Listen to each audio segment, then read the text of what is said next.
Good evening.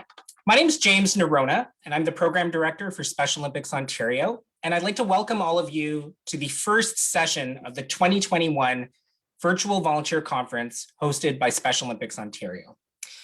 If this is your first session and you've just stumbled across it, we would heartily invite you to register for others.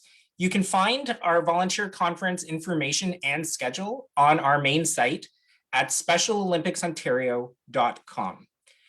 The event is open to all, and we would welcome new volunteers, stakeholders, partners, members of the public, family, and athletes to join in learning more about what Special Olympics has to offer, what we're doing during the pandemic, and what we're planning on doing beyond.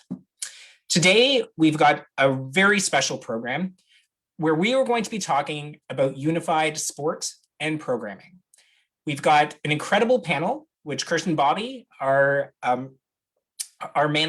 senior manager of program innovation, will be talking about. But before we begin, we would like to start with a land acknowledgement.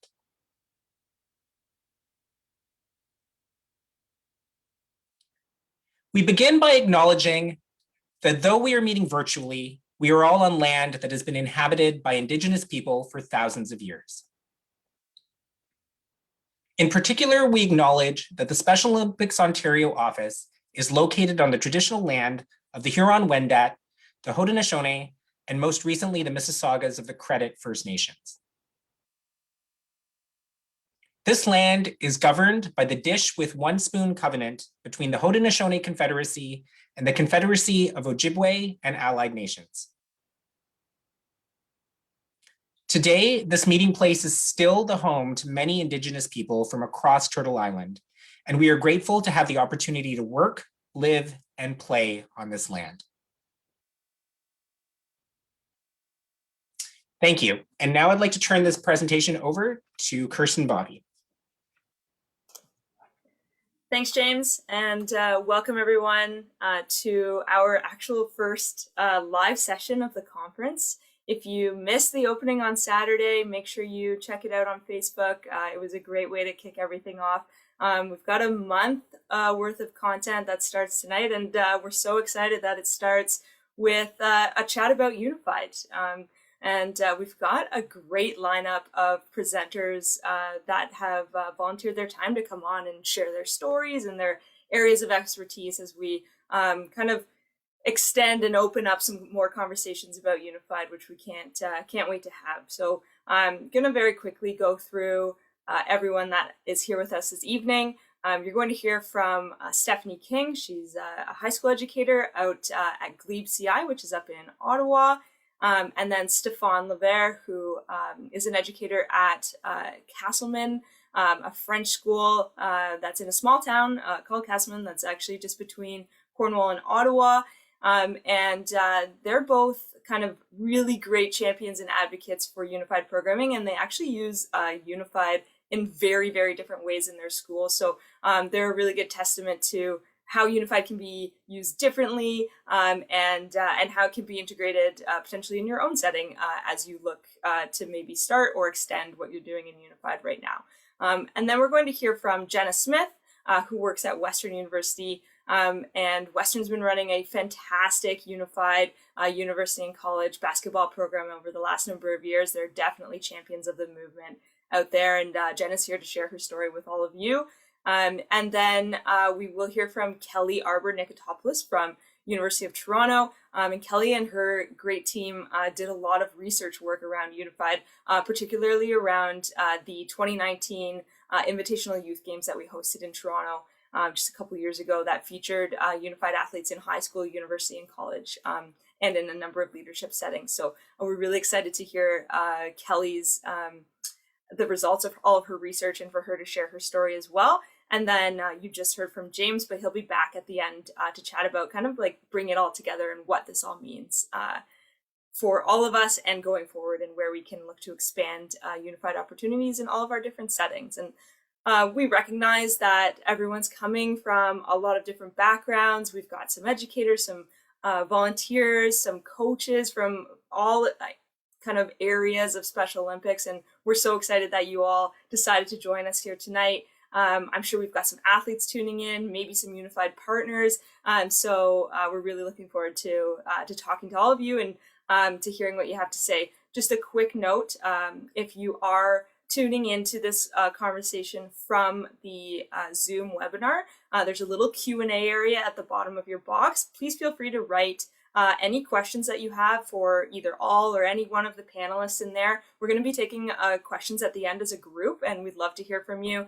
And similarly, if you're tuning in from Facebook Live, keep an eye. You're welcome to write your questions in the chat there. And we've got a great host with us tonight, one of our staff members, Jared, who's going to be monitoring that chat. And we're going to get to as many questions as we possibly can before 8 o'clock. So without further ado, going to launch into our presentation here. Perfect. So I think the most important thing recognizing is that unified means very different things for everyone. And we haven't been doing unified for too long in Ontario. We started it in schools, I think back in about 2017, maybe 2016. We started a couple of pilots in schools. So it's relatively new. We borrowed the idea of unified programming from the US, and Special Olympics International and Special Olympics in North America has been doing unified for a number of years in a whole bunch of different levels, whether that's from recreational all the way to very competitive. And we really felt that schools was a really good spot to start this in Ontario and to pilot it if it was a good idea. And it turns out that we had a lot of interest going on across Ontario. And we've always, since we integrated unified in 2017 fully, we've continued to offer traditional programming and unified programming side by side, which is very unique to what we do in Ontario. And it was very important for us to offer it that way as we launched it and as we continue to grow the program. So I know that everyone's coming from very different backgrounds here. And so just so that we're all on the same page when we go into to talk about this topic of unified sport, in a broad sense, what is it? So essentially, it is a team in team sports that combines athletes with and without intellectual disabilities on the same team. And I often say that unified is kind of the perfect example of social inclusion. You know, everyone on the team is there for one common goal, and that is to play for the team. Everything else is kind of left aside, and unified sport, when everyone's on board and excited, is really, really cool to watch. It's very, very special to be a part of. And you know, I know that you're all volunteers that are tuning in a number of different capacities, but so you know this already. But you know, being involved in Special Olympics, you get as much out of it just as the athletes do that are participating, if not more. So the cool thing about Unified is that we've been able to give that opportunity of peer mentorship and leadership to a whole new array of participants that have been introduced to Special Olympics. So it's fantastic. It also works very well in our school programs, where we look to focus on anti-bullying programs and inclusive school environments as well.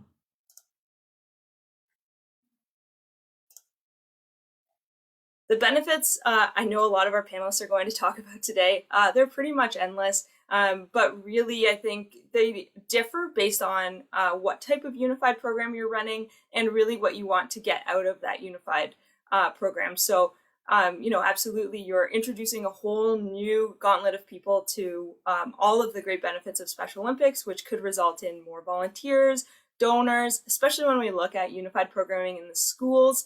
We've got a whole new group of leaders that are then going to go on to university and college and beyond that already know about Special Olympics, and we don't have to we don't have to introduce them that way.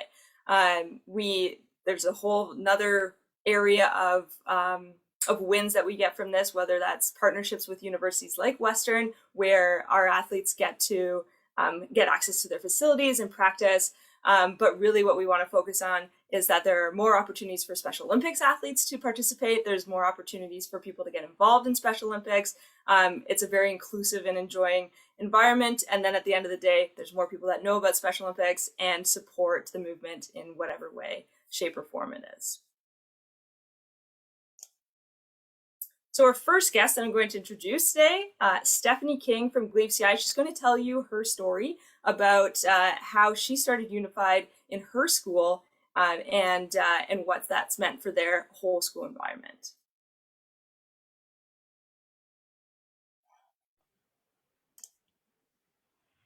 Thanks, Kristen. I guess I'll start with the end and then I'll start back at the beginning. It ends in changing a culture for an entire school. That's the end. And Unified is the reason that we got there. But before we get there, let's go back to the beginning and talk about how we did that. First, I'll say I'm not entirely 100% sure how it all happened, but I know that it was the passion of the students involved that got us to where we are today. We started out as a traditional sports team competing in school sports, and we loved it. And I was 100% in. It changed my students. It gave them access to sport that they didn't have before. It turned them into a team in our school. They were part of the athletic banquet. They were able to show off their medals and their ribbons like all the other teams in the school, and it gave them a lot of pride. And then one year, Unified Sports became offered. And as a team, we all sat down and the coaches talked about what are we going to do with this idea of Unified Sports? And do we want to do it? Don't we want to do it? And we decided, well, let's try it for 1 year. Let's kick off 100% in for 1 year and see how it goes. And we'll play every sport because we always play every sport every year and see what happens. And we were nervous, which we hadn't been in a long time as teachers and coaches, because how do you coach a unified team? How do you find unified players? How do you make the play on the court or the field happen in a way that promotes inclusion and is fair to everybody and is a lot of fun? And we had a lot to learn, and we did learn a lot that year. We learned it from our unified players, and we learned it from our non-unified players. The first year we played, we ended up playing in a basketball game.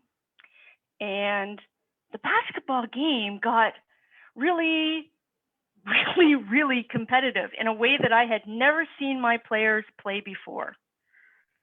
They were 100% invested in the play at every minute, dripping with sweat, trying as hard as they could with every move. And they hadn't done that before. And they were doing it because there were unified players on the court with them. And that did two things. One, the unified players helped to bring together the team in a way of how to play. They were able to feed the plays a little bit and direct a bit from the court or the field, in this case, the court. Two, my team that did not have a disability really wanted to play at their best, and they really wanted to show their new friends everything that they could do. The first year that we played, I had a small group of people. They played every game with us. They played every sport with us. They were people from my best buddies group that I have at my school. And that was it. And we played every game, and we ended up being able to go to provincials and compete. And that's when I learned that Unified had a whole nother level. Because when we went to Unified to compete, so we went to provincials to compete as a unified team, my role on the team changed dramatically from monitor and caregiver and social director to coach. That's all I had to worry about, because my unified players took care of everything else. I no longer needed to be there. I was able to take a step away from my students and let them just be. Let them just socialize with their unified friends and experience what it's like to travel with a team without having another adult monitoring their every move. And that was one of the coolest experiences that I've had. We've played for every year since, COVID aside, of course, and we've gone from those, 2, 3, 4 players, and what are we going to do if somebody can't play that year, to, as you can see on the screen, more unified players than I have non-unified players. I have to have a sign-in sheet, and I have different players for every sport, and I have backup people for every sport. And there are 10 of us and 25, 30 unified players who want to be involved. And that is amazing because it did two things. It gave me a whole bunch of players. It gave me student coaches to come and help support the team in ways that I no longer had to do. But it also meant that my students had friends in the rest of the school that they did not have before. And those friends came for unified practice, which we held every week. And they came every time we competed, but they also came for lunch. And they came when there were special events. And they popped their heads into my classroom when they were walking down the hall. And they said hi to their friends like everyone else in the school when they were going through the halls. There were so many people that now my hallway outside my room where my students ate their lunch was the busiest, loudest, most chaotic area in the school at lunch because they had so many people there hanging out with them all the time. And we didn't have that before Unified. We had a couple of people, we had some dedicated people, we had bridged some connections, but we didn't have that kind of representation.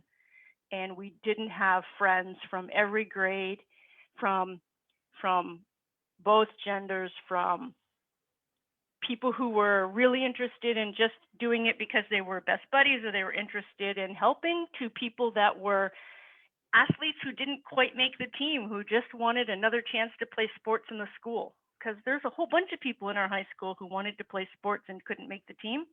And now they had another option.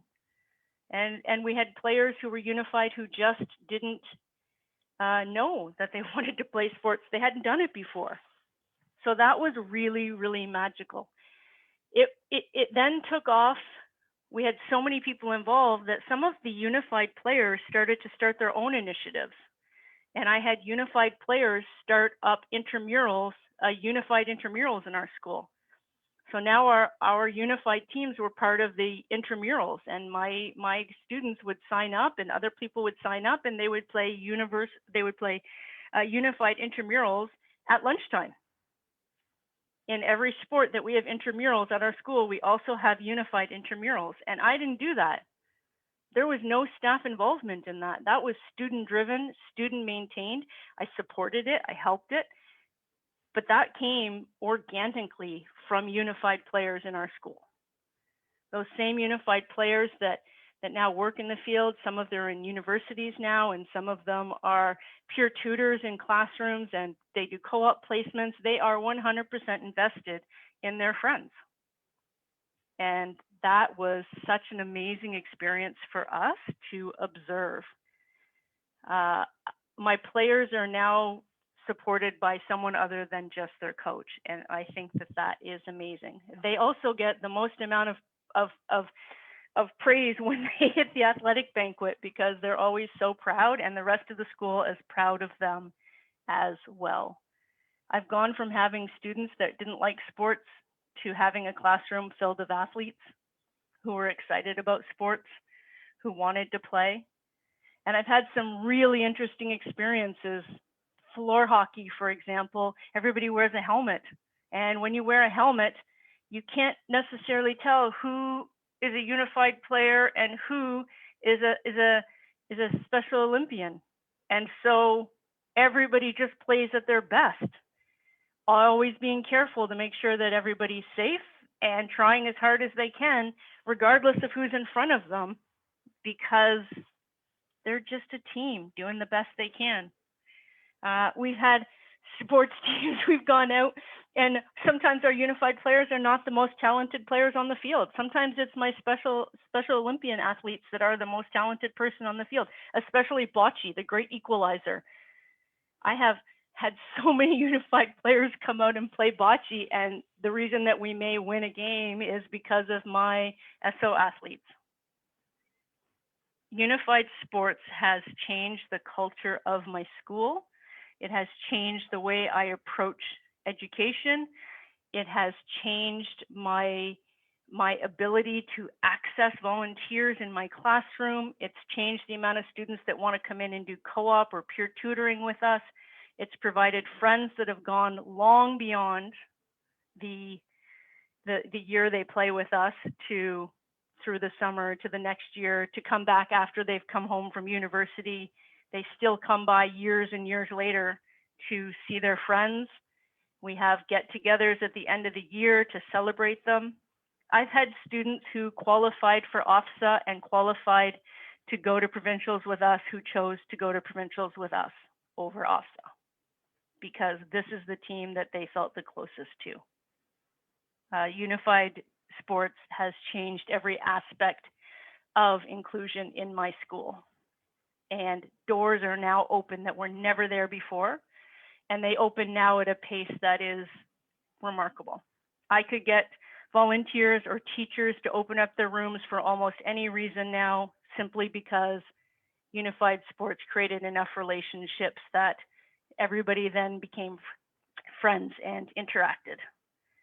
And I've learned a little more about how to coach an entire team. So I think that's all I have for today. It's amazing. If you haven't done it, you should try it. Thanks, Stephanie. That's great. We'll see how far behind I am on your slideshow here.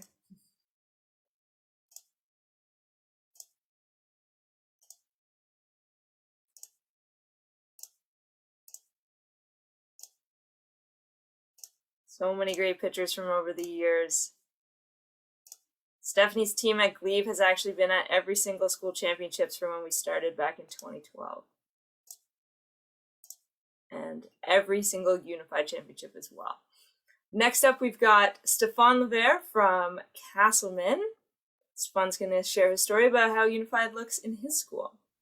Stephane? Thanks, Kirsten. First, quick message for people that are francophones that are listening and watching here. Donc, pour les francophones, s'il y a certains d'entre vous veulent discuter en français, sujet du tournoi unifié, s'il vous plaît, communiquez avec moi après cette soirée ou à la fin de la soirée, on peut discuter en français. All right, so thanks, Kirsten, and Steph. Steph is one of the originals of Special Olympics. She helped me greatly when we first started this journey with the Special Olympics. For unified sports, our school started Special Olympics just at the right time, I guess. This is our 6th year participating in Special Olympics, and the unified sports, the first year was the first year of unified sports. So I remember when I was informed about unified sports, I was immediately intrigued. You have your doubts, you try and create an image in your mind of how is this going to work out, and but we decided as staff, let's just jump in head first and see where it goes, right?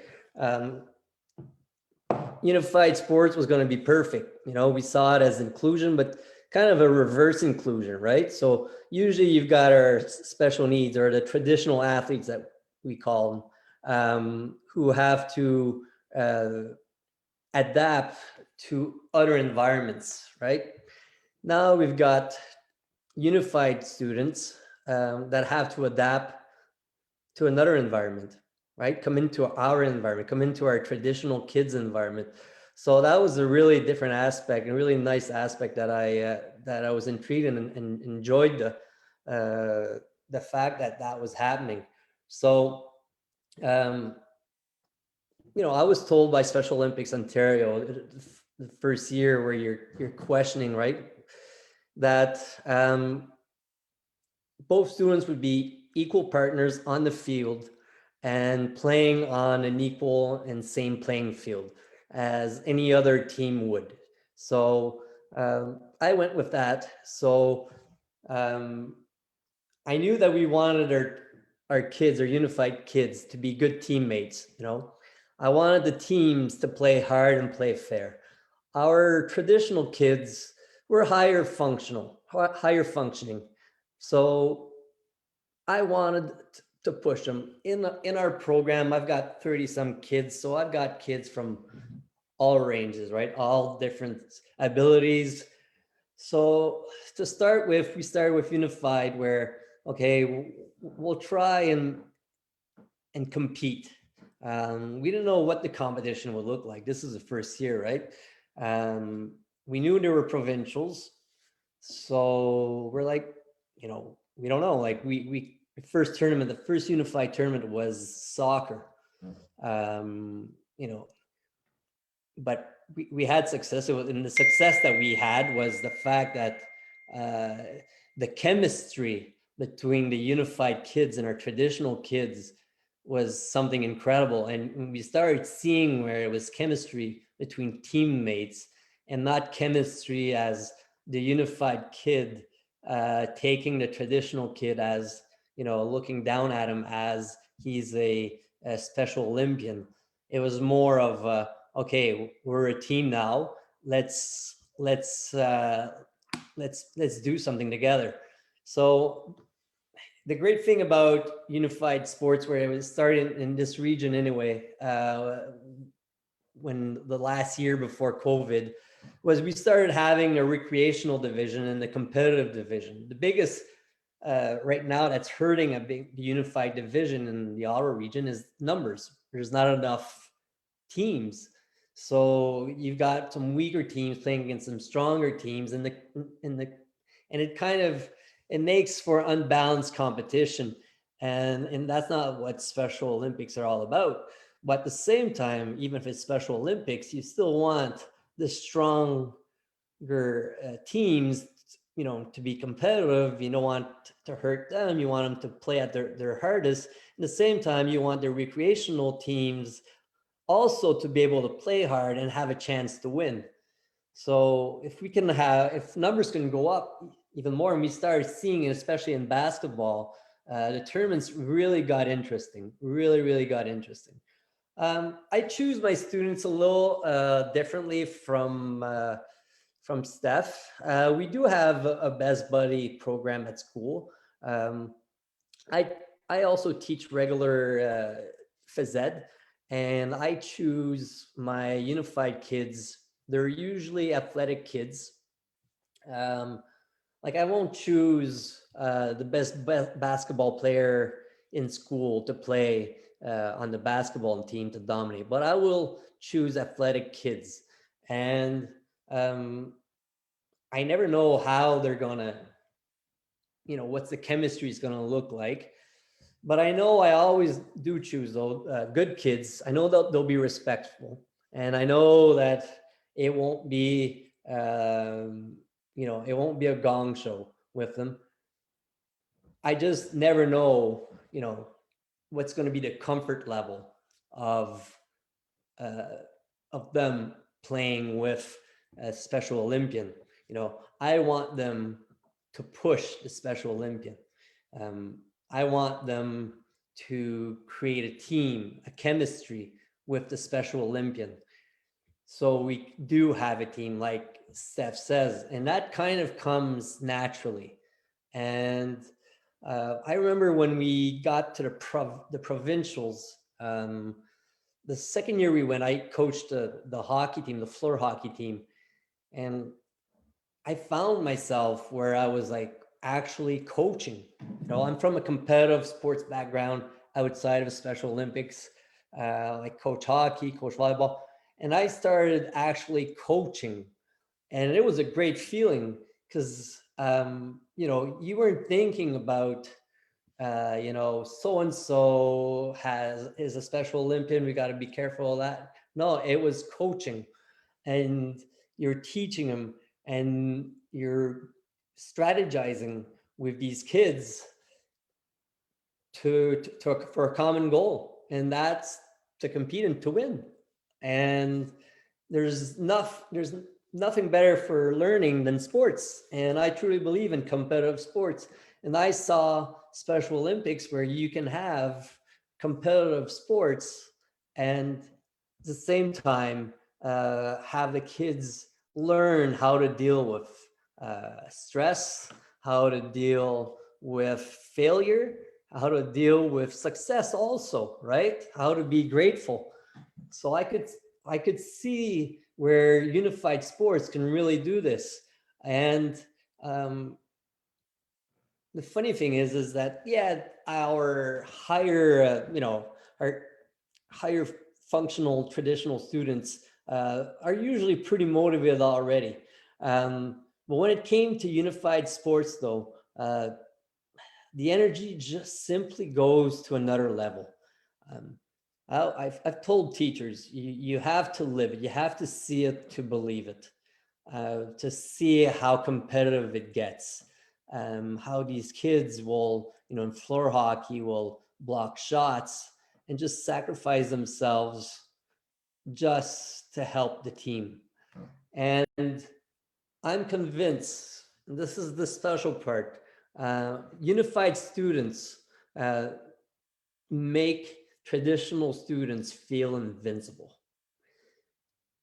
When I announce the teams, when I announce to my traditional kids who's coming to play on their team, they, like, you can just see the sparkle in their eyes.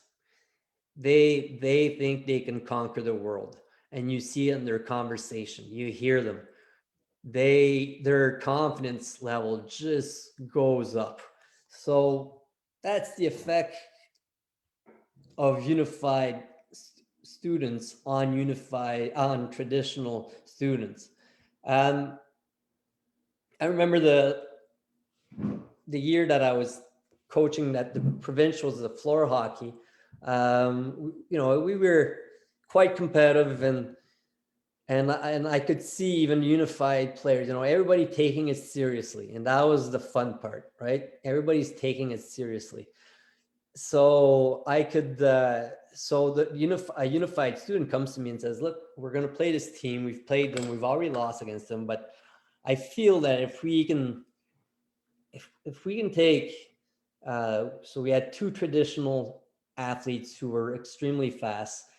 We're going to, if we can put them each on a separate line and have them forecheck, just simply forecheck, just tell them, run after the person that has the puck, right? Just go after them.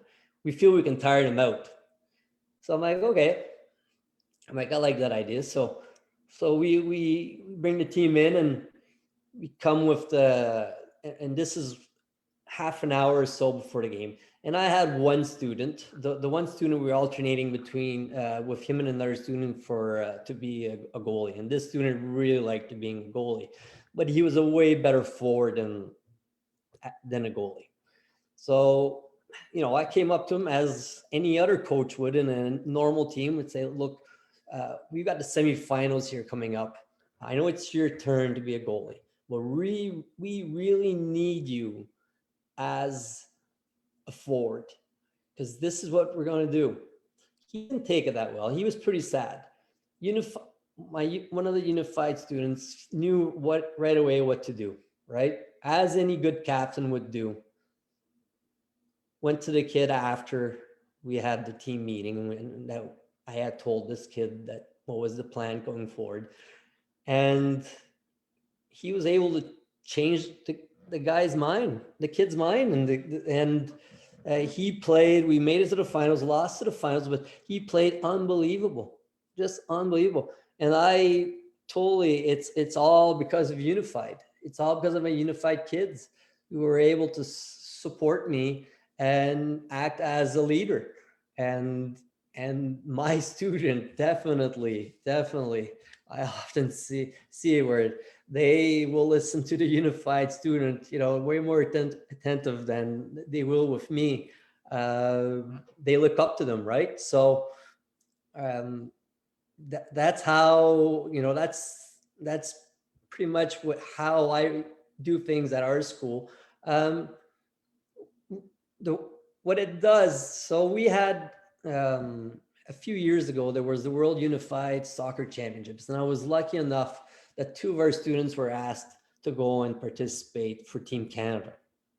So we had we sent a unified student and a traditional student. this was going to be, the trip of their lifetime. They went to Chicago, everything all included,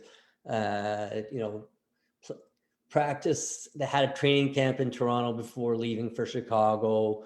And it was just, and I decided that, Chicago was a nice city. I've never visited Chicago. This tournament lasted about 7 days. Decided to go up to Chicago to watch my two students play. This was in July. So at the same time, so my traditional students' parents and the unified students' parents also were there. Both families were there, which was unbelievable, which was really fun. But I was able to talk to my traditional students' parents, his dad, and I was trying to push. I always try and push my students, and it's a little bit difficult. Like Kirsten said, I'm outside of the city, about half an hour outside of the city. We don't have really a community program, but I knew Alexis' dad, and I talked to Alexis' dad about, we tried to convince Alexis to play community sports. And he played softball, he played floor hockey, he tried basketball, but quit everyone quit after a year. So I was talking to his dad, and I'm like, why? Like, Alexis is a sports nut. Like, this guy knows every stat from baseball to hockey. And he told me, he says, his dad told me, he says, it's unified sports. He doesn't want to play traditional Special Olympics.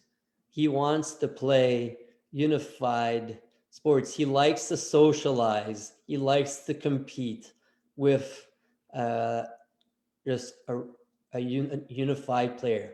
It makes him feel normal. That's the exact words he told me. So here's the importance of unified, for the community sports that we got to continue to develop, which I know we will talk more about it in the next speakers. All right. So that's the importance for unified sports for our traditional kids. For the unified students, this same student that went to Chicago, he was 3 years with us. He started in grade 9, grade 11, grade 12, participated every 3 years in unified sports. And he applied for scholarships, for leadership scholarships, and it was on behalf, and he used unified sports as a platform for him to apply for these scholarships. And for him, this is something probably we might have created someone, and I hope other students also, where later on in life, when they start working, maybe they will participate in organizing community Special Olympics. So we're creating leaders and preparing our kids for hopefully the community programs also see the advantage of unified sports, and they're able to grow and get bigger. And at the end, it's our traditional kids that are going to be winners, and they're the ones that are going to be the ones taking advantage of these people participating in organizing community Special Olympics. So that's how unified sports has changed our culture at our school. Thanks, Stephane. That was amazing. Always love hearing all of your stories, and Stephanie as well. Next up, our next speaker, we have Jenna Smith from Western, who's going to tell us all about their basketball program that they have very successfully been running for the last couple of years, and how that's grown. Jenna, take it away. Awesome. Thank you so much, Kirsten. I really appreciate that you've invited me to speak on the program at Western. So I'm going to talk a little bit about how our program began, what we've done, and how we've maintained a strong unified program even through COVID. Our program began in June 2018. I attended a campus recreation conference and had the pleasure actually of meeting Chris Mihak and a few Special Olympic athletes. So the Special Olympics of Ontario had a booth sharing information on unified programming, and they were encouraging colleges and universities to start unified on their campuses. After meeting the athletes, being able to experience their energy, as well as speaking with Chris, I'd never heard about Unified, but I wanted to return and start it. So I returned to Western ready to turn a spark into a fire. While this program wouldn't necessarily be on my desk, it was something that I sought permission to run. It began with a lot of passion, and I also realized the opportunity in front of us. I realized it was going to be a really great opportunity starting a new program. So for this, I decided to offer a kinesiology placement for a fourth-year student. The student worked alongside me in planning a one-day tournament from start to finish and all the details in between. And since Unified at the UC, the university level, was fairly new, I wanted to start with a realistic plan and see what the level of interest would be from the Special Olympics community here in London, but also with the commitment from our Western partners and what that would look like. The first tournament we ran, in my eyes, was successful. We had over 50 participants and 14 volunteers. While we hoped for a little bit more, upon reflection, this realistically was a good number for our program. It allowed us to kind of get a good feel for how it would operate if we ran more programs in the future. Many of our unified partners also weren't sure what they were signing up for, but they showed up ready to go. And throughout the day, you witnessed the energy from the SO athletes being influenced and just that interaction with our unified partners, as well as vice versa, and the energy that was trading between the friendships there. And at the end of the day, the unified partners were blown away with how impactful the program was, their takeaways, and the promises to sign up for future events. So as a result of the commitment and the outcome of this program, we decided to offer a weekly intramural league on Sunday mornings, which is when we've been offering our basketball. With the exception of the last year, obviously impacted by COVID, we've offered a weekly intramural basketball league for 4 semesters now. It's been amazing to get our SO partners on campus, our unified partners involved in the community, and a way to consistently foster friendship and inclusion. We hosted another tournament in winter 2019, and then I had a chance to travel down the 401, as you can see here, where we were able to compete in the youth games in Toronto, and our team won bronze, which was amazing. So again, a good opportunity for our students and our Special Olympic athletes to travel together and really have a great experience. Western hosted the first annual Ontario Provincial University and College Championship on February 29th in 2020. Luckily pulled this off before COVID closed our facilities, where we had 11 communities and universities and colleges represented from across the province. We had a recreation and a competitive stream. We partnered with Sobeys to have a lunch and dinner offered. We had a really fun dance, but overall it was a successful event. And the reason was a lot of unified partners coming to the event really didn't know what was happening or what was going to take place that day. And just seeing the moment of reflection through the day on them and their demeanors changing, or, you know, the many times I heard, oh my God, this is amazing, I can't wait to participate again, was truly why we do these things. But obviously this year has taken a bit of a shift. And since COVID has impacted our ability to be in person, we adapted. That's what we do at Western. We find ways to still continue on. And I can say that COVID actually made our program stronger, which I'm not sure many people can say in the past year. We've been running a virtual unified program on Zoom weekly, where we offer different themes such as sports, trivia, dances, arts and crafts, nutrition, baking, holiday parties, and much more. And this virtual program has truly illustrated the commitment of the unified partners. We've had around 20 unified partners who have showed up weekly and continue to stay engaged and keep their friendships with their SO athletes. And I actually see a few on the call tonight, which truly goes to attest to their commitment to the program and wanting to be as involved as they can and find different ways to help grow our program. So to say I've been blessed with incredible unified partners, in my eyes, is an understatement. So that being said, the program has not been easy all the time. It's definitely a lot of work and a lot of administrative, but it's incredibly rewarding, and that's why we continue to do it. So I've talked about the programming that we've offered, but I want to take you through kind of how we've got to where we've been and the different aspects that must be considered. So the most important part is our unified partners. They are incredibly crucial in the success of the program.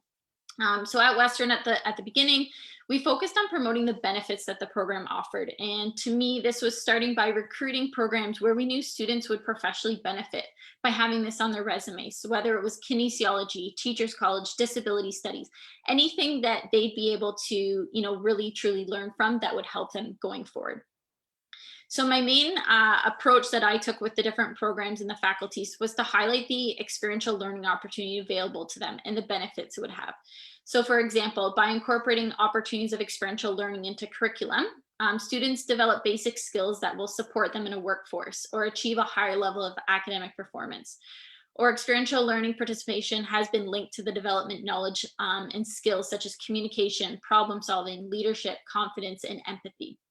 So for these students, a unified program, they're able to bring what they're learning in the classroom, apply it to a real life situation with a special population, adapt and adjust their approaches while building those relationships with the SO athletes, but also their parents and guardians.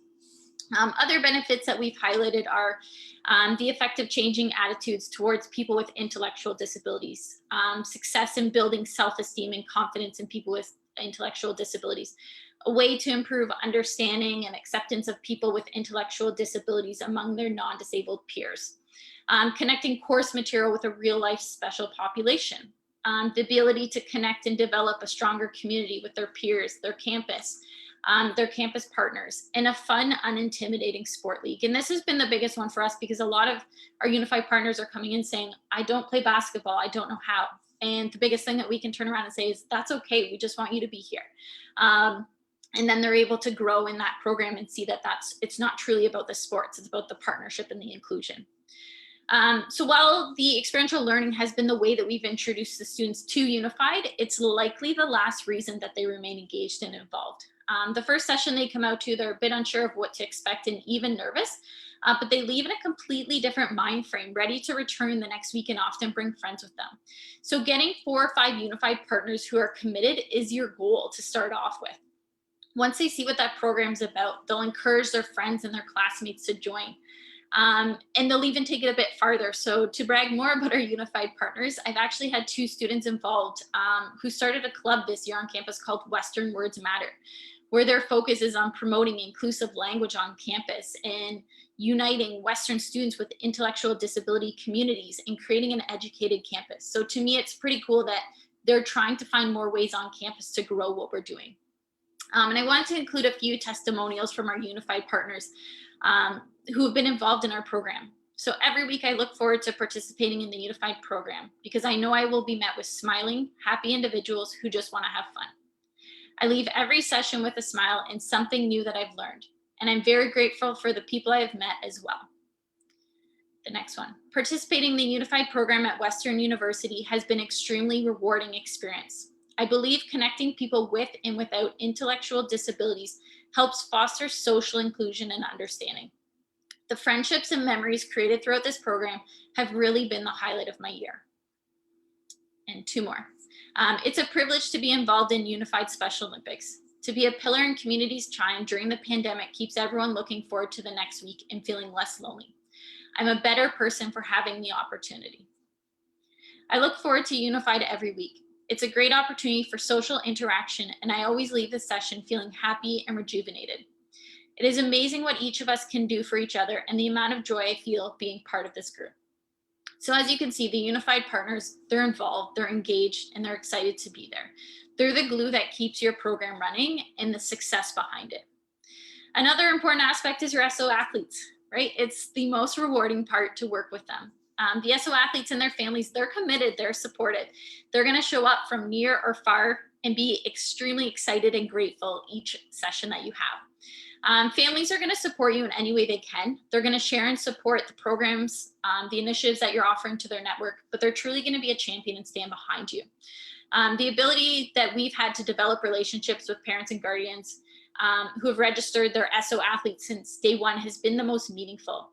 It allows you to get to know the athletes, but also on another level. You're getting to know their support system and their cheerleaders behind them. So it also allows the SO athletes to be in an environment with our university students who are a similar age of them. And that's kind of created some unique partnerships there as well. Not only is the impact on the SO and the unified partners, there's also impacts on our campus and our community. So the first one is the impact on the university starts with bringing SO athletes and their families onto campus. While we started with a one-day program, it allowed us to bring a group onto campus who normally wouldn't be involved in our program. We were able to introduce them to our facilities. It has allowed unified partners to enhance their learning experience in the classroom and to get more involved in the learning community, whether they're here, whether they're from here, whether they're from another area.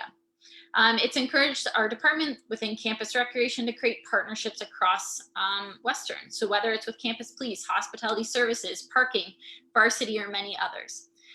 It's also allowed us, specifically myself, such as tonight, to be able to share what we're doing across the province and the country to help grow this program and to inspire others to really get involved and be a part of the movement. And funny enough, speaking of partnerships, I actually asked the head coach of our women's basketball team for his team and himself to get involved when we hosted the provincial championship, to be able to experience the program, to experience a basketball program from another angle and get involved. And funny enough, now as a result, we're actually engaged. So Unified does have a lot of different positives for everyone to get involved.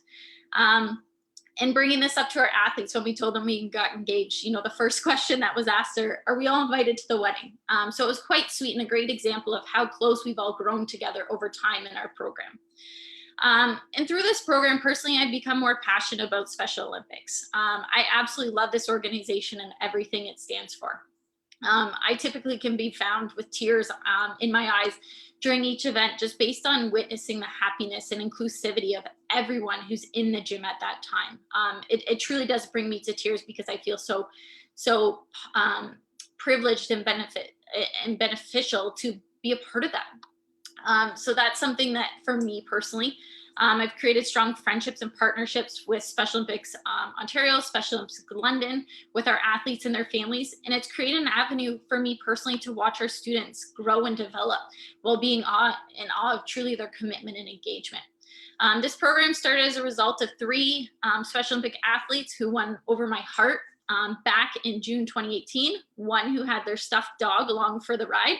And as a total dog person, that definitely helped. But I've remained committed. It's been on my desk. And due to the passion, the excitement, and the fulfillment that we receive each week from the athletes, but also our unified program, it's truly what keeps you going every week.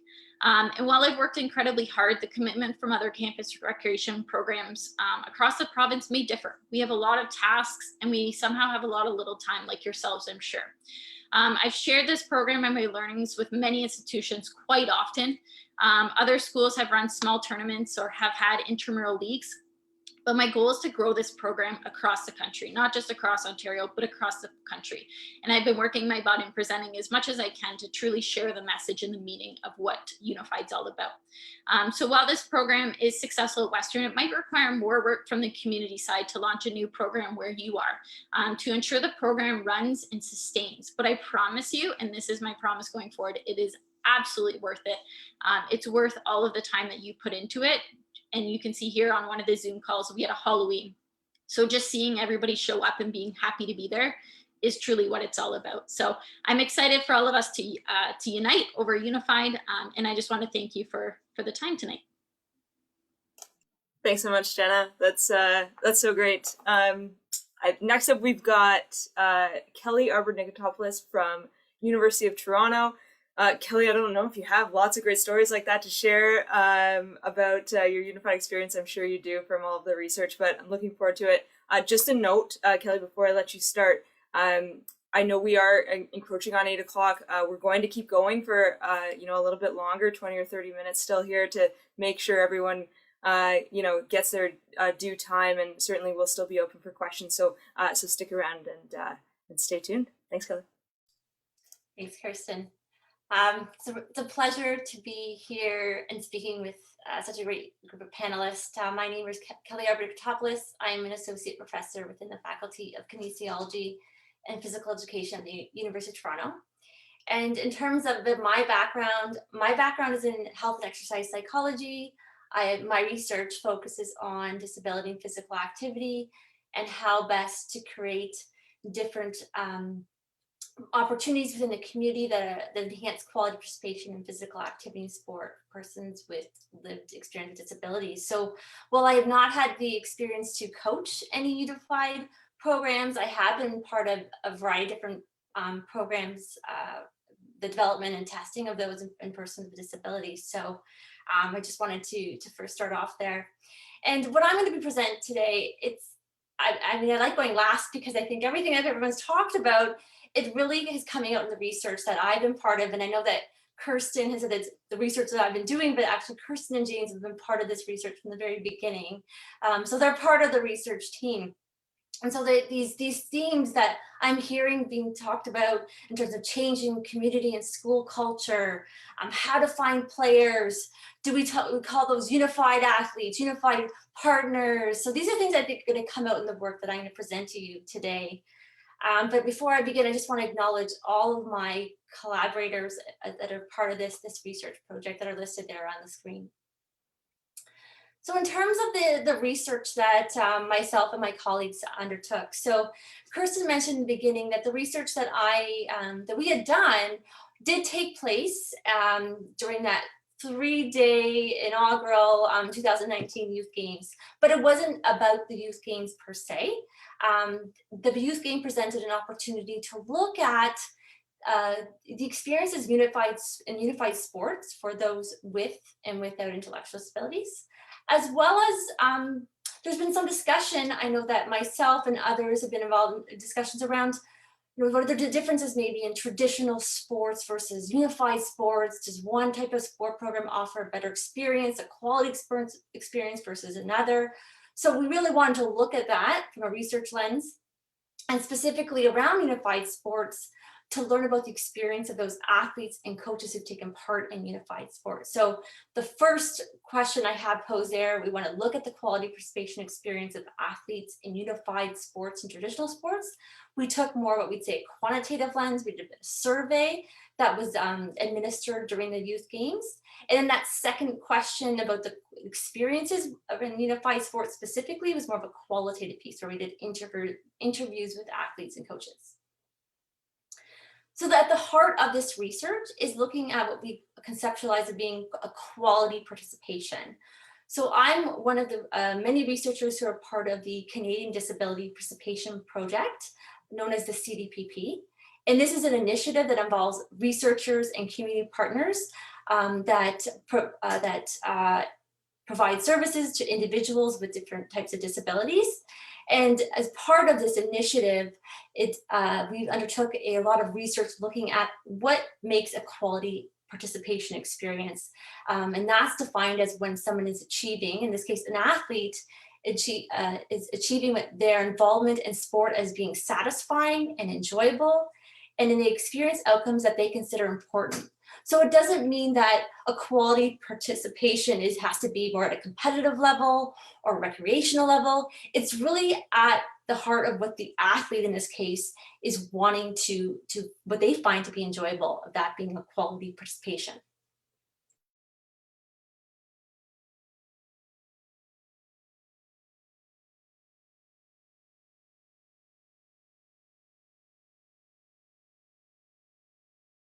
Of quality participation.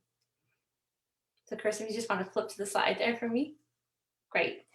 So the building blocks, there's one of 6 we call building blocks that make up these quality sport experiences, and they lead to quality participation. So I think probably most of these, you've heard these terms before. So the sense of autonomy or having choice, belongingness, feeling part of a group, challenge, feeling appropriately stimulated in a particular task, engagement, feeling involved in a particular task, so feeling involved in a unified sport program, a sense of mastery, a sense of accomplishment, and then meaning, what I think a lot of the different speakers today talked about for athletes, whether it be those unified partners, Special Olympics athletes, of the sense of contributing to a personal goal, or more that of responsibility to others. So these are what we'd say quality sport experiences. We call them the building blocks to quality participation. So in terms of our research, what we had done is the first part, when we want to look at the differences, perhaps, we weren't sure, we didn't necessarily have any hypothesis whether there'd be differences or not, of traditional sports versus unified sports, of these different building blocks. So we did that. To do that, we administered a questionnaire. It's called the Measure of Experiential Aspects of Participation, or we call it the MEAP. And this questionnaire, it's 12 items, and it asks for each of those building blocks, individuals are asked certain questions. So in terms of the youth games, so when we, myself and there was about 10 research assistants, over the course of 3 days, we administered this, this survey online using iPads and going out to a variety of different events. So all of the different sports that were made available during the youth games. And we wanted to get as many athletes as possible involved in either traditional or unified sports programs to complete this survey. So in terms of that table that you see in front of you, I know it looks a little busy, but essentially we have a good representation in terms of the athletes. So we had I think it's just over 1,300 athletes who took part in youth games. 438 participated in our survey, and in a variety of the sports that were made available. About 30% of the sample that we had complete that survey were girls or women, and then just over half were those athletes who participated in unified sports. Now, this particular graph looks at the different sport experiences, so those building blocks. And I recognize that the font is very small, apologize for that. But essentially we have all 6 of those building blocks at the bottom. And then the black bar shows the overall responses for the unified sport athletes. And then the more grayish color is those in the traditional sports. So something that you need to know of looking at this is that the maximum score that you can get on any one of those building blocks is 7. So if you look across your screen there, you see that across all the building blocks, it's very high. So it's 6 or up. And that there's also no difference, we say from a statistical standpoint, but I think you can even see it visually really, is that there's no differences between unified and the traditional sports. So what does that tell us? Is that regardless if it's an athlete's engaged in traditional sports or unified sports, they reported to us that they're having quality experience of those sports programs, which is great news. It's about what athlete chooses to do. These athletes were finding meaningful quality experiences in the sports that they are engaging in. So that is a big check in terms of our first question of looking at whether or not we saw differences in these quality sport experiences of these two different, the traditional versus the unified sports. The second part of our research was where we did these interviews with athletes who engaged in unified sports, as well as coaches. And on the slide here you have in terms of the number of athletes that we spoke with during the youth games. We had very quick conversations and was often in between events, but we had spoken to 21 athletes. Just over half were identified being boy or men, sorry. Just over half had said they didn't have a disability, so what would be our unified partners, and the majority are from Canada. And in terms of the sports representation, so we had 1 athlete who we spoke with from athletics, 11 athletes from basketball, 7 from bocce, and 2 from floor hockey. In addition, we also spoke with coaches. So now in the next slide, we see that in terms of our coaches that we spoke with, unified coaches. Chris just wants to flip, there we go. We spoke with 14 coaches. So 6 of them were coaches of basketball, 5 were of bocce, and 3 were floor hockey. And you can see in terms of the breakdown of gender, majority of them are being women, and then all of these coaches from Canada, primarily from Ontario. So what I'm going to present to you next are what we call themes. So in qualitative research, what we're looking at is general patterns in different responses of the questions that we asked. So essentially wanted to know what were the experiences of athletes as well as coaches in the unified sports that they've taken part in within their schools. Now I'm going to walk you through the different themes that came about, and I think you'll really hear some or quite a bit of alignment with what we talked about from Stephane, and Jenna. So the first is a theme we call in terms of inclusion. Is it a we or they? And this is something that we heard from both the athletes and the coaches. So the description we say of this theme is that it really encompasses, there would be sometimes a confusion, what should unified look like at my school? And I think that we heard, it looks different depending on the school, but this is something we heard from coaches as well as athletes. We're not sure what unified should look like. Should athletes without disability act as assistants? Should they be athletes? Are they both? What is the overall purpose of the unified sports? And then lastly, you have in terms of othering language. So this really refers in terms of how particularly unified, we say partners, those without disabilities, how they may refer to those with disabilities on their team. They often didn't know how to, in terms of the language to use or not. So what I have in the next 2 slides is just a couple of examples of quotes. So this one first comes from a coach. Now, just to note that we have, I use their not real names. Just obviously, we want to make sure we protect those who had been interviewed. But this is a Coach Carter, and he had said in terms of the role of athletes for him was that it was a leadership role for his unified athletes. And I think this really speaks to a lot of what was being said earlier by the speakers. And Carter said, we specifically pick athletes without intellectual disabilities that are very athletic, but also, it's good for them in terms of self-esteem and letting them know that they are great athletes and great kids. In terms of a perspective from one of the athletes, the next slide. So this is a unified partner. This is an athlete without an intellectual disability, Anna. And so Anna says, for me, like whenever I get the puck, so floor hockey is the sport she's talking about, I try to give it to my other teammates with intellectual disabilities. I'm just kind of there to help, but the other teams aren't really like that. So it really goes back to in terms of that, what is the role of the unified partner there to help? And in the case of Anna, she felt she was there to help. That was her role. So that was the first theme. The second theme, looking at in terms of roles and responsibilities. I think this actually blends well that last point, what Anna was saying in terms of her role. So from the coach's perspective, they talked about how they had to remind their athletes without intellectual disabilities. They are on the same team as those with intellectual disabilities, and they play the same role, that all athletes should play the best of their ability. From the athlete's perspective, particularly those with intellectual disabilities, saying some athletes spoke of being equals, so that being at the same level. Others saw themselves as being labels, so they were the Special Olympic athletes, those were the unified partners, so maybe not at the same level in terms of their role that they play on the team. And so in this next quote that I have on the screen here is a coach, Erin, and she speaks in terms of oftentimes they, so the athletes without disabilities, will say like, I don't want to score. This is not a game for me. And having to say like, yes, this is a game for you. You are on the team. You are a part. We want you to score just as much as everybody else. I think that's the biggest learning curve, is something, sometimes our hearts are too big. And I think that we heard this earlier on, Stephane talked about that in terms of, to pushing the athletes with intellectual disabilities, their full capability. And Erin speaks about that in her quote.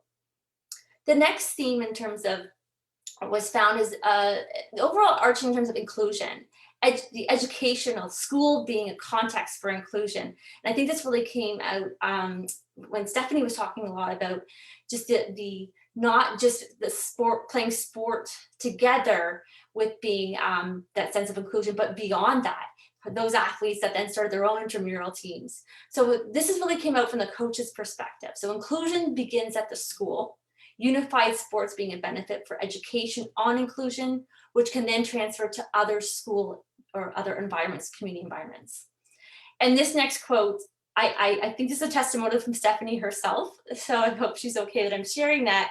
But this is talking about when you mentioned earlier on, Stephanie, in terms of the lunchroom. And it used to be your students with intellectual disability eat by themselves. And then now having this unified sport experience, that athletes with and without intellectual disabilities are eating together, having conversations together. So that's really trickling into that school environment, changing that school culture.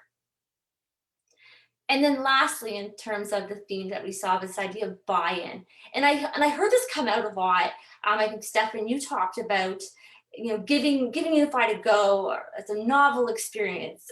You're intrigued by it. So that there's this buy-in, that this program has novelty to it for both the athletes and the coaches. It provides a unique social interaction opportunity, but also that the program is not currently a school-wide priority. And I think, Jenna, I jotted down, you wrote, so often said on my desk, it was on my desk. So, not to say that you don't want to prioritize it, but there's other priorities that came into play. And then the second theme under this buy-in, larger theme, was Unified being the future. So regardless who we spoke with, from both athletes and coaches in our research, was that Unified sports was admired and championed by athletes and coaches alike. And so this comes out in 2 quotes. So this is Harry, a Unified athlete, specifically an athlete with an intellectual disability, saying, Unified sports makes me feel like a different person. I'm a more friendlier person than when I play other sports. This team is teaching me a lot. And then lastly, in terms of from a coach perspective, thanks so much, Kirsten, with Mark. So he says, we are in a unique situation in Unified sports because our school is made up completely of students with intellectual disabilities. To compete in Unified, we have to combine with another school. Joining together with another school has created friendships and collaboration that will last many years. The students at our school many times do not associate with kids from outside our school. So this is a great opportunity for everyone. So wrapping it all together for the research that we've been doing, and I think it also aligns with some of the wrap up with some of the conversations that are being had during this panel tonight, is that first we saw in terms of those survey results I shared with you that quality sport experiences are happening in both Unified sports and traditional Special Olympic sports programs. So kudos to Special Olympic programs, kudos to Special Olympics coaches and volunteers. You're making a difference for your athletes in terms of their quality experiences. Secondly, in terms of with Unified sports specifically, our findings are suggesting in terms of there being a need for more consistency and with the coach training for Unified sports around things in terms of sports skills. Stephanie, you talked about earlier on in terms of how do you coach? How do you coach in terms of an integrated program? Non-sports skills, I'm talking about communication skills. That needs to happen when we're thinking about Unified sports programs. Also coming out in our research in terms of language and the practice of inclusion. So coaches themselves, the language around inclusion, also how does the education around that with the athletes, specifically those Unified partners. And then how do you select your Unified partners? And Stephane, you talked about that. You mentioned how you had a different selection process, and sort of, and Jenna, you mentioned that as well. So what does that selection process, what should it look like? And lastly, what's coming out, I think quite strongly in terms of that teachers are wanting to run this program. It's just the prioritization of it. What are strategies that can be put in place moving forward to prioritize Unified sports within the school? And I just want to end off by thanking, as I mentioned, that the research that we had done, there was 10 or so research assistants running around at 5 or 7 different locations over a span of 3 days. So I just want to recognize their efforts with this work. Thanks so much, Kelly. That's fantastic. I love that you tied everything all in together, and I know the research shows that, which is great. I'm going to stop sharing my screen here, and actually all panelists, if you want to turn your cameras back on, James is going to just kind of do a bit of a wrap up, and then we'll get into some questions. So just a reminder, if you have any questions and you're on Zoom, feel free to write them in the Q&A. It's a little box at the bottom of your screen. And if you're on Facebook and watching, please also feel free to write any questions you have in the chat, and they'll get fed into this group here, and we can get to as many as we can tonight. So yeah, James, take it away.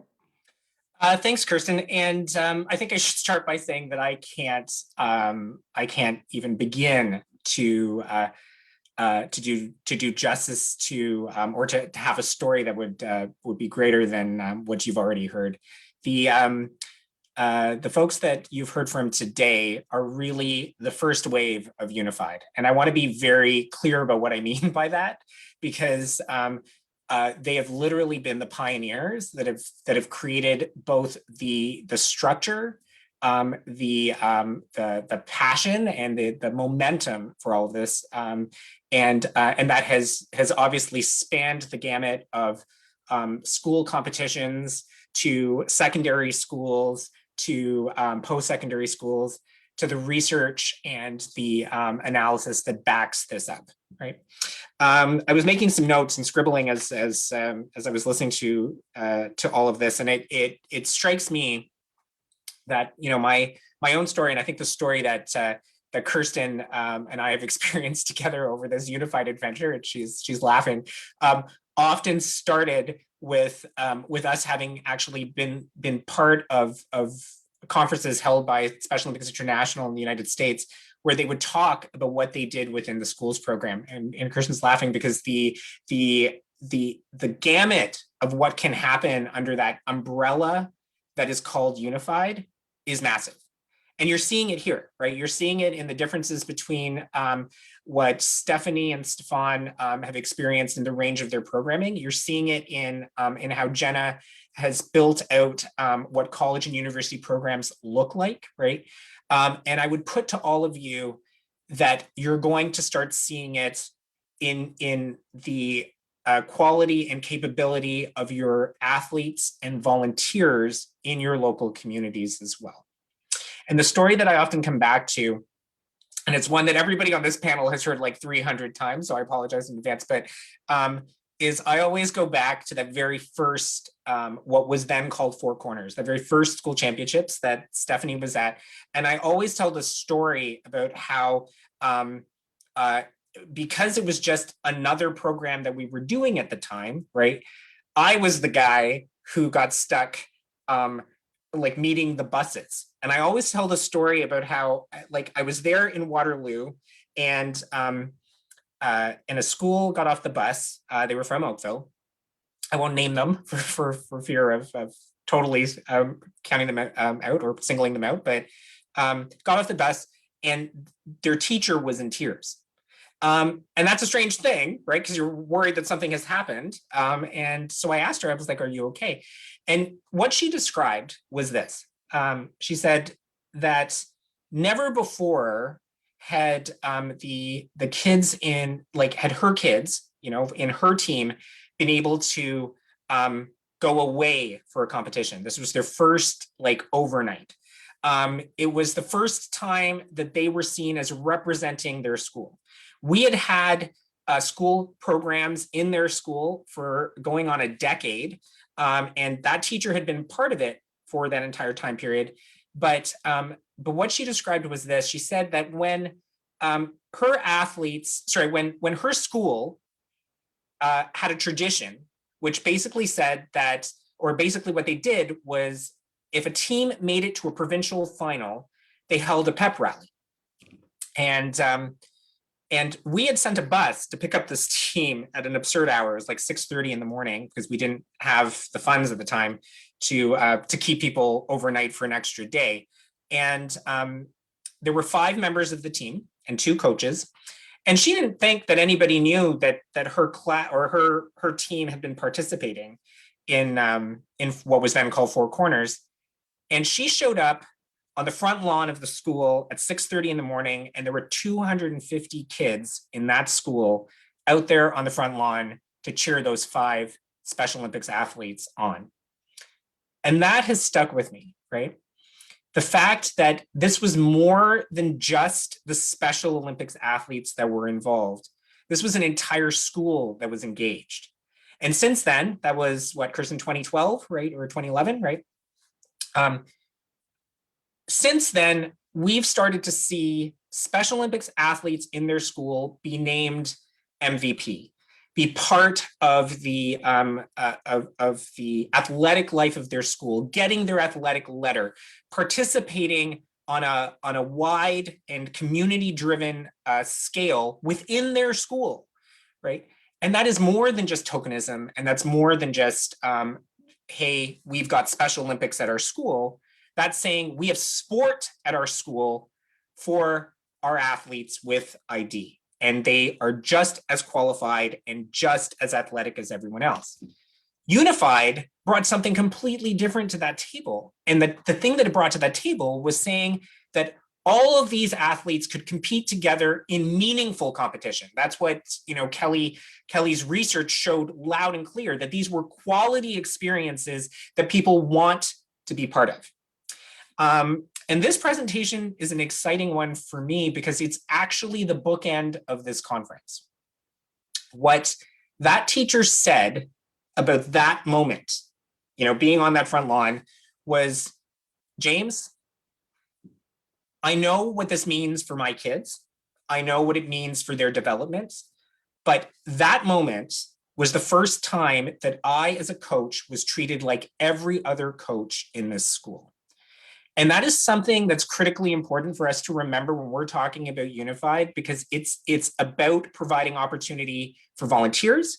It's about providing opportunities for those Unified partners, for educators, and now I'm going to say for you as coaches within your communities, because that becomes the thing that, that we have to kind of go to next.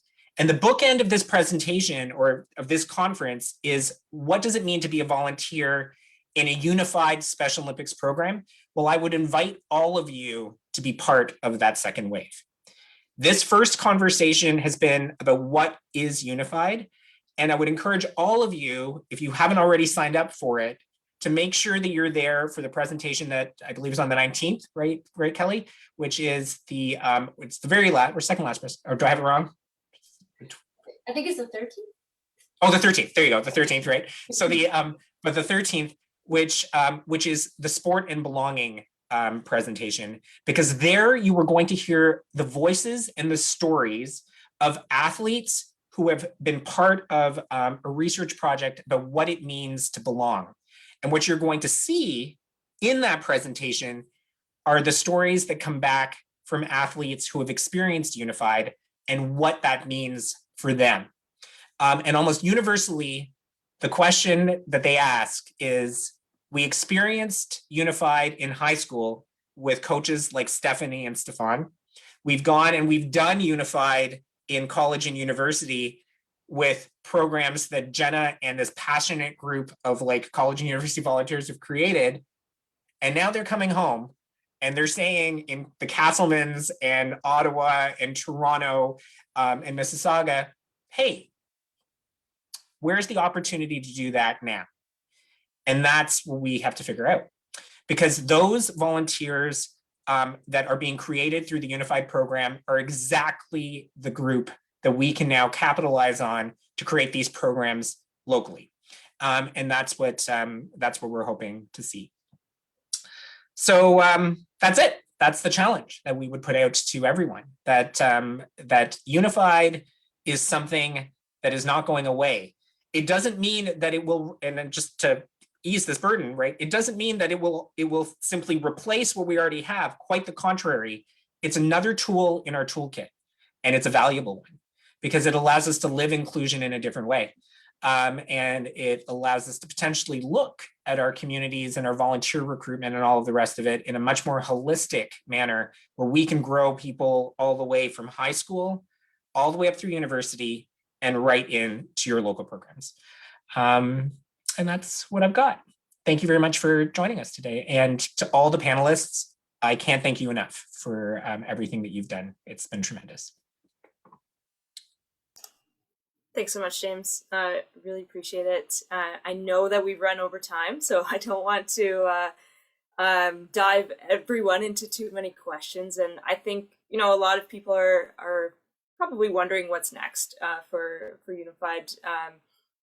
Certainly in the schools, I know, you know, once we are able to gather in person again together, we'll get back into some programming. We'll expand. We're looking to expand into younger ages, so elementary and intermediate schooling, as well as kind of a deeper dive into our university and college programs. And just like James plugged our sport and belonging coming up, if you haven't already, don't miss our transition conversation that we're having in May. I believe it's on the 18th. You're testing all of my memory at the top of my head, but we're just going to talk about some strategies that we have so far seen in schools and in communities to help transition athletes. We've done a great job over the last number of years of,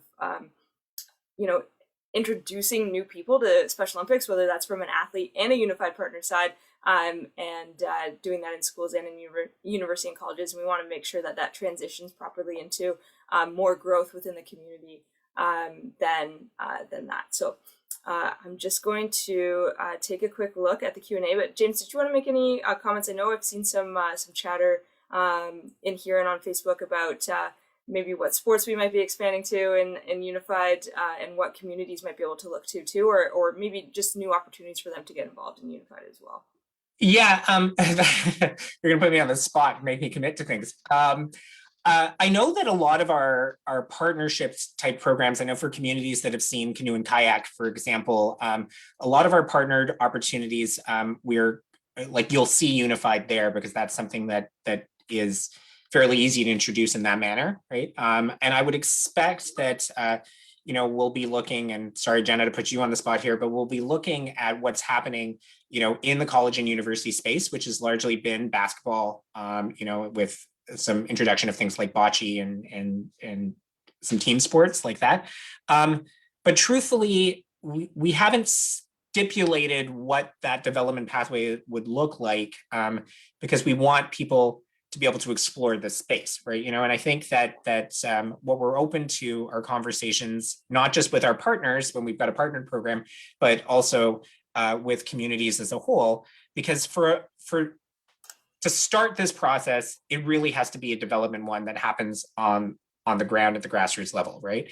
I would suspect that basketball is the logical place to make that initial start, with bocce being the other that obviously are things that are very widely accepted. But certainly, as we've seen with Canoe and Kayak, right, there was a lot of incentive to have double boats, right, that could have a unified division. Does that answer the question? Absolutely. And we've got a question in the chat about how did unified programs start in the schools that are represented here today? So Jenna, I'm going to start with you this time. How that initial one, how did it first start for you? So the big, I guess kind of the idea came from meeting with Chris and the Special Olympic athletes. They had an information booth. Sorry, my coworker's a little disruptive here. But for me, it was just hearing from the athletes. Those 3 Special Olympic athletes I got to meet was kind of that's all I needed, right? And that was kind of where I'm like, we have to figure this out. And it goes back to that this isn't something I would have been responsible for, but personally meeting them and that passion in myself was something where I went back and said to my supervisor, I know this isn't my program, but can you give me permission to run this? Because I am so excited. And I think just having that one day to be able to see where the level of interest was in the community and knowing that it was high. And again, going back to our amazing unified partners who have helped us push along. It's just, it's a commitment from many different people that kind of bring it all together and helped us truly have a very successful program in my eyes. Awesome. Stephanie, you want to tell us about Glebe? It started, we already were playing traditionally. So when Unified came up, we just decided to make the switch. And we did that by tapping into best buddies and also getting referrals from teachers who knew students that were going to help work through the bumps with us, that were nice kids who were interested in sports. So a really nice kid, interested in sport. That was the criteria. And then we had a meeting where we talked to them about what we were trying to do. And then we had a sign-up sheet, and that's how we started. And every year it grows from there. Perfect. Stephane? Yeah, well, a bit like Steph, me, it was our first year, so we were clueless the whole year. We didn't know what we were getting into actually into anything. We really, it was the second competition that we did and we brought a unified team. But to find students, it was pretty much me doing some scouting in my regular courses, seeing what personality would be a good fit for our students. And sometimes giving a chance to a kid that maybe he doesn't play on the varsity teams and see how it goes. So yeah, that's pretty much how we got into it. That's great. We're seeing a lot of questions come through the chat actually about just how to start unified programming. So if anyone has questions, feel free to email myself or James or Chris, anyone at the provincial office, any staff member or your community coordinator even, if you know them, and they will put you in touch with the right person, and we can get you started in that. And James, we had a question maybe that you can answer come through about partnerships, and particularly this person was asking about the YMCA and maybe any tips that that you have that they could help with their pitch to get programs started back in their home base. Yeah, interestingly, I think partnerships like the YMCA and like local generic sports leagues and stuff like that are often ideal vehicles for unified programming. And I would actually go so far as to say they're ideal vehicles for unified programming at all age levels, right? You know, the our active start and fundamentals programs are by nature like accessible and unified, and so, you know, even approaching like a YMCA as an example to be able to say, okay, hey, listen, like we have this range of offerings for people with ID, as well as their siblings, their friends, the broader community, is an incredibly powerful way to start a YMCA like basketball program, or like a local like sports pickup program, or like things like that. Don't forget, like, you know, our range of competition opportunities, or our range of programmatic opportunities is wide, you know, and it certainly can fit in that model, particularly for partner organizations who are looking for vehicles and ways of including, right? You know, and so I would point to your local generic soccer leagues as another opportunity to be able to do that. Like, learn to play soccer programs that are unified. Wow, right? You know, like that could be a really great vehicle, particularly when you're dealing with the opportunity to be able to open up, you know, like competition for unified partners, as Stephane has said, who might not make the select team, right? Like, do you mean? And that's a really great possibility as well. So I guess the shorter answer to this question would be, if you are going to be making that sort of an approach, contacting Kirsten or Chris, particularly in the partnerships, who deals with a lot of our partnerships programs, is the way to start, or contact your program consultant, your local program consultant. But you can be assured that that we will be excited about that opportunity, right? You know, and we'll be looking for ways that we can engage it. And Kelly, maybe from like an academic and a university perspective, I know that you've been involved with some Special Olympics work for a number of years, and I know that now you're working with motion ball as well at the campus. Can you maybe speak to like how Unified can help influence campus life for in all areas, whether it's recreation, sport, academics, research, and all of that through your experience there? Yeah, absolutely. I mean, Jen and I probably have very similar experiences in terms of the students that we work with. And I would say, you know, it's more than sport, right? For the students that like I teach a similar course, I believe, as Jenna. My students in the past have been involved like a variety village, but I know recently, when I didn't teach the course this year, they did work with you guys. I think with running the sport festival, and I think just, you know, that the thing about that leadership experience, and then and also looking at what's available in terms of their future careers. So if they're interested in research in Special Olympics, a lot of my graduate students have worked with you both, and others on your team, and now, hey, one of my students now is a postdoc working with you guys. I think that, you know, builds that community, as well as just that students don't realize what is available to them without having those kind of experiences. And these experiences in terms of participating in unified programs, it's probably not something that students would think about. because it sounds, you know, what we're talking about, there's not enough of them. So, you know, I think and then students are wanting to see what's kind of novel that's going to put me on my resume, not just because it's on my resume, but that I put this skill set that other students don't have that I do have.